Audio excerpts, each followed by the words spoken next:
I can't watch a movie on my computer or on television, not even on the iPhone. It's ridiculous. I don't get any pleasure out of it.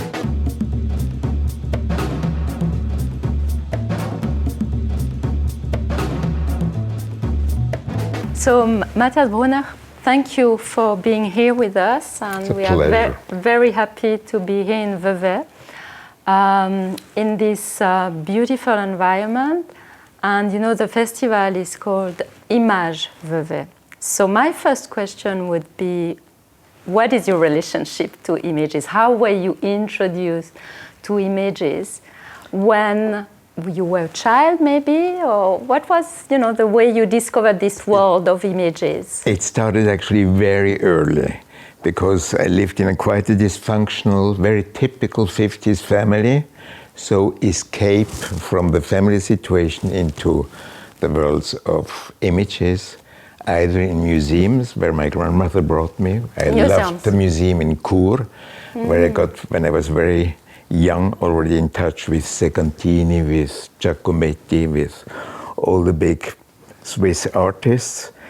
And I must be honest, already then, I had a pre-experience to what I saw much later in the film by Jean-Luc Godard, Bonaparte, when Anna Karina with Claude Brassard ran with chaussures qui faisaient beaucoup de bruit à travers le Louvre.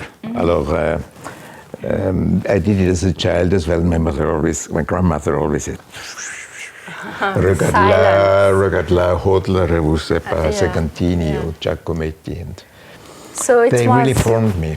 So it was really through this experience visiting museum. What about books? Was it also a world where you would escape? Fictional books, or, you know, in pictures books, or it was more this experimenting art in museums, in a space? It's so interesting that you asked me these two questions in a row, because my grandfather was a professor in literature. And so I was brought very young towards good books, and I loved to read. It was my other escape, because movies I discovered only later, really, and it was too expensive as well. I didn't have too much pocket money. But books, there he had a huge library, from Zola to Jodelos de Laclos, Les Liaisons Dangereuses, everything was there. And my grandmother even traded the Mickey Mouse and Tarzan comic strips, which I had piles and piles, towards the great classics. So that was my close encounters to books and writers. And then again in Chur, because I spent 1 year, which was which formed me a lot in Chur, was that they had a cinema where they showed great double bills. And in one of these double bills, I discovered within the same 4 hours, A Place in the Sun by George Stevens with Elizabeth Taylor, Montgomery Clift, Shelley Winters, after a wonderful novel of Theodore Dreiser, The American Tragedy. Theodore Dreiser was regarded like the Émile Zola of the States, together with François Truffaut's Les 400 coups. And that was really heaven to me. From that moment on, I was completely lost and lost my heart to the movies. So movies were always very important for you. Also for me, what is interesting with movies, when we go into a theater, there's a kind of condition. We are in this big room, we are watching this large screen, we sit, there's a kind of ritual also, being, you know, sitting there, not being, you know, absorbed by everything else. Today we look at films on small screens, so it's very different atmosphere. And thinking about the work you show here in Vevey, with this very large projection, panoramic screenings, the sound is very loud also, so it really is a way to bring you into these images. So for you, this it's a physical experience also. Absolutely. Is it very important for you? It is sine qua non. I can't watch a movie on my computer or on television, not even on television, neither on the iPhone. It's ridiculous. I don't get any pleasure out of it.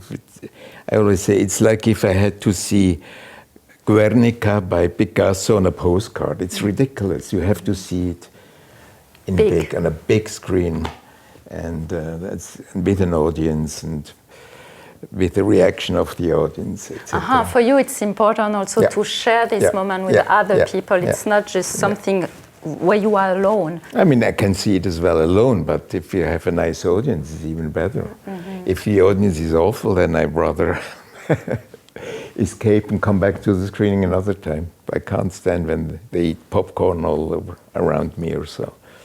For me, when I discovered your work, I was amazed how creative these filmmakers you brought. Filmmakers from the 1920s, 1930s. From the beginning of this. From the beginning, we can imagine that at the time they were really experimenting the medium. It's not that they knew about it. Even the work as a filmmaker wasn't really something people would know at that time. And at a time where paintings also colorful, that was really the kind of œuvre d'art. So how did you get to these very early works from the first generation of filmmakers? I always had a love affair as well with the silent movies, and I went to all the cinematheques in order to see early silent movies, because I thought they were very, very strong. They had even stronger images than later when the word and music helped to have effect on the big screen. But one thing which I especially thought of was painting is colorful as well, especially with Impressionists. They used very special colors and painted them as well in a special way.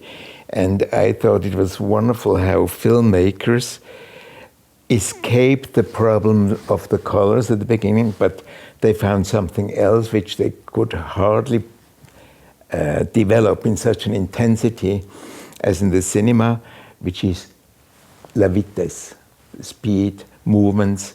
That's why you have a lot of scenes at the beginning with breaking the waves. I mean, with waves, with clouds, and even in the clouds you see suddenly automobiles, or is it a boat, or is it a plane? One doesn't really know exactly. I thought the beginning of film history is so rich. They were so courageous in creating stuff which was really, which went much farther than what the young generation does today with cinema. Because cinema today has no value anymore, because it's all digital. It's not expensive anymore. Before it was celluloid, it was super expensive, and you need a lot of lights, and all that. Today it doesn't matter anymore. You can film with your handy, and so. And it's also about the scale again, no? It's about, because I guess today filmmakers, they know that they eventually have their work in a tiny screen, no? I guess they are aware of that. You cannot avoid that idea. But still, I need a big screen. I think cinema should stay on a big screen. I don't believe in all that crap which you can see on television, even if some series are better than others. But I'm not a big fan of television films. I see a difference between a movie maker who is really a cinéaste d'auteur, writes his own stories and puts them carefully into mise en scène, which is sophisticated and nicely done. I have a last question for you. Of course, your work pay homages to these creators, to these amazing filmmakers. So we are here in a nice hotel. They have a restaurant, and tonight you could invite someone for dinner, for tête-à-tête dinner, who would that be? Jean-Luc Godard. Jean-Luc Godard. Okay, we can just call love him.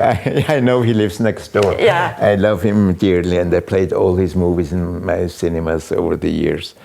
If it wouldn't be Jean-Luc Godard, if it could be someone who is not among us anymore, it would be Douglas Sirk, who was like my father. In my life, he was a very, very close friend of mine, and I adored his films. And Godard is a very huge film of him, so it would be all family. So we can invite both of them. Yeah. Okay. Thank you. Thank you very Matthias. much. Thank you.